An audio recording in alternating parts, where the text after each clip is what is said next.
I lost $1 million. My screen locked up. And it said, call this number. I knew very well that I shouldn't call that number. I was certain that I was doing the right thing. And I am intelligent, I am responsible, I am ethical, and I got taken. I'd want every San Diegan to know that elder scams can happen to anyone. I have had lawyers, doctors, pilots, retired military judges, all of them have fallen victims. They push an urgency for action on the victim, and then they try to isolate them from their friends and family. They're actually going after our seniors' entire nest egg. They're trying to wipe out their entire life savings, and that's been devastating. Just looking at San Diego County alone, which is the 5th largest county in the United States, over a 1-year period in reported scams, we see a loss of $130 million and upwards of that. They are shrewd and flexible and agile. The scammers are becoming very efficient. They're getting better at what they do. The way in the door is generally through some sort of tech support scam, a pop-up on your computer, or a text message on your phone saying there's a problem with one of your accounts. I went out and searched and felt that I had done a responsible search. And I said, how do I know that this is valid? And he said, you can research this. You can, I am with Microsoft Security on their fraud team, connected with the FTC.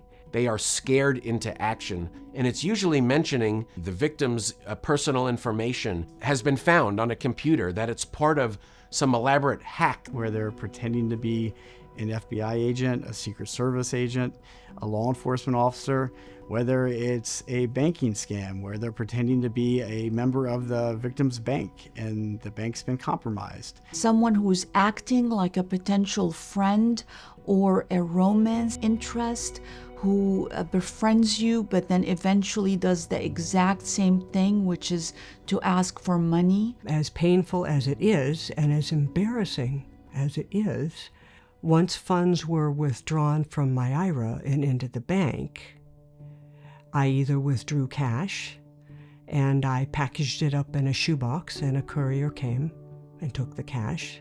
This is nothing to be ashamed of or embarrassed about.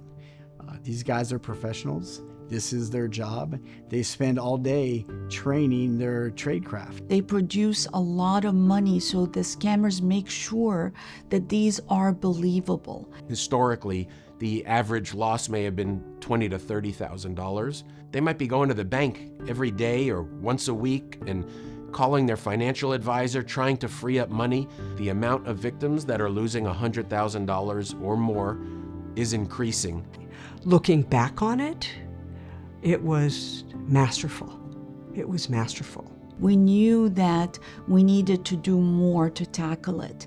So I led an effort to form an elder justice task force that has federal, FBI, U.S. Attorney, my office, the district attorney's office, and law enforcement, and also APS, the Adult Protective Services.